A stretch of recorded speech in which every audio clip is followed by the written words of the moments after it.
V pour ventilation, isolation, étanchéité. Isoler un bâtiment n'est pas le seul travail qu'on doit réaliser pour avoir un résultat durable.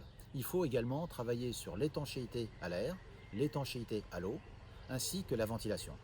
Une isolation thermique efficace, c'est une isolation thermique qui reste sèche. Si vous avez des courants d'air ou si vous avez des courants d'eau, c'est-à-dire des infiltrations, la qualité d'isolation des matériaux isolants va diminuer jusqu'à un point qui peut être carrément nul. Il faut donc bien préserver l'enveloppe pour mettre à l'abri, c'est-à-dire assurer une étanchéité du bâtiment. Par ailleurs, si vous faites une étanchéité à l'air, si vous faites une étanchéité à l'eau, il faut quand même que le bâtiment respire. Il faut donc compléter ce dispositif d'isolation et d'étanchéité par une bonne ventilation.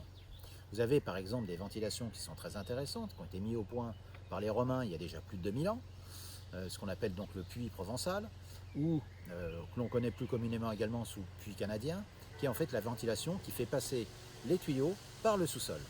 Ça permet à cette ventilation, à cet air frais qui rentre dans la maison, de pouvoir passer par un sous-sol qui, entre 2 à 3 mètres, est d'une température constante, été comme hiver, de 15 degrés. Ce qui permet donc à l'air froid d'hiver d'être tempéré par le sous-sol à 15 degrés et à l'air chaud d'été d'être tempéré par ce même sous-sol également à 15 degrés.